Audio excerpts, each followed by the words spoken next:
大家好，今天我們要來聊一個超級實用，但很多人都誤會了的廚房小秘密。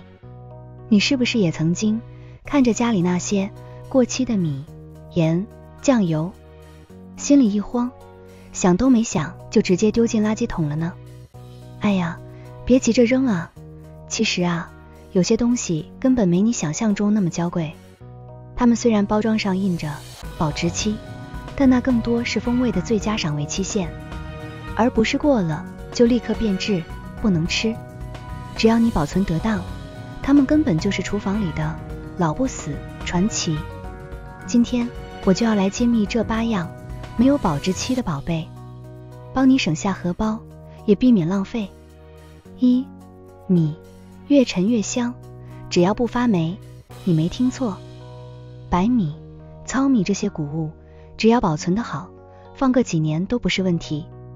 它們本身水分含量低，不容易滋生細菌，為什麼不怕過期？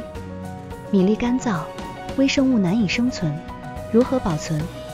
關鍵是防潮、防蟲、密封，最好放在密封罐或真空袋裡，置於陰涼乾燥處，遠離陽光直射和高溫。如果發現有米蟲，可以將米放進冷凍庫2到3天，蟲卵就會被凍死，之後再取出回溫，篩掉蟲屍即可。2. 白酒，時間是最好的釀酒師。家裡那瓶放了好久的白酒，你是不是覺得它過期了？錯，高度數的白酒，只要是純糧釀造，酒精本身就是最好的防腐劑。為什麼不怕過期？高酒精濃度抑制細菌生長，且經過時間陳化，風味反而會更醇厚。如何保存？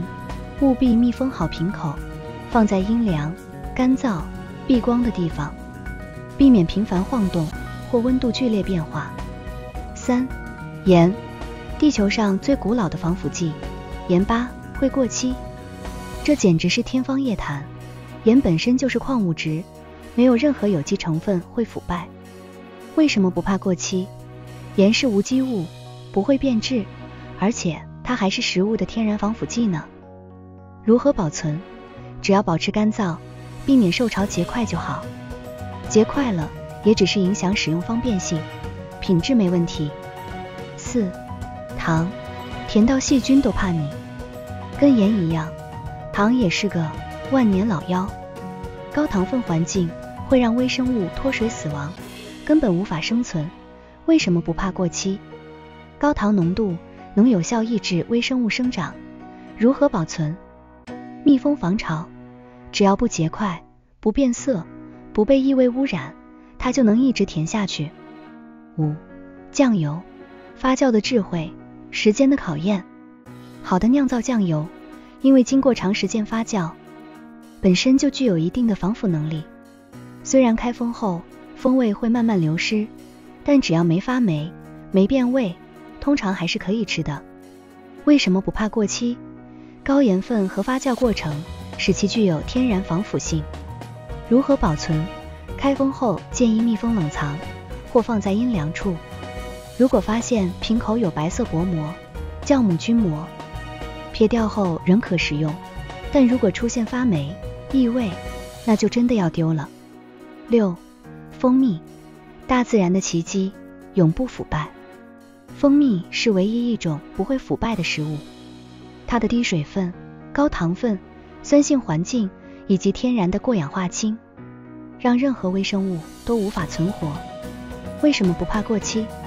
獨特的化學成分組合創造了微生物無法生存的環境。如何保存？密封，放在陰涼乾燥處。如果結晶了，那是正常現象，隔水加熱就能恢復液態，品質完全不受影響。7. 醋，酸度爆表，細菌退散。醋的主要成分是醋酸，酸性極強，細菌根本無法在裡面生存。所以家裡的醋只要保存得當，放多久都沒問題。為什麼不怕過期？高酸度是天然的防腐劑。如何保存？密封，放在陰涼乾燥處。有時会出現沉澱物或醋母，那是正常现象，濾掉即可，不影響食用。8. 茶葉，乾燥的藝術，風味的沉澱。茶葉本身是乾燥的，只要不受潮，不吸附異味，它就不會真正壞掉。雖然風味會隨着時間變化，但只要保存得好，放久了反而會發展出不同的沉韻。為什麼不怕過期？乾燥的茶葉不易滋生細菌。如何保存？密封、避光、防潮、防異味。最好用不透光的密封罐存放，放在陰涼乾燥處。看到了嗎？這些廚房裡的常客其實比我們想象中堅強多了。下次再看到他們包裝上的保質期，先別急着丟，動手檢查一下，聞一聞，看一看，確認沒有變質，就能繼續安心使用咯。當然了，這裡說的不怕過期，是指它們不會產生對人體有害的物質，但食物風味的最佳狀態還是建議在保質期內享用。學會這些小知識，不僅能減少浪費，還能讓你成為更聰明的居家達人。如果你覺得這支影片很有用，請別忘了點讚、分享，並在下方留言告訴我，你家裡還有哪些老不死的食物呢？我們下次見，拜拜。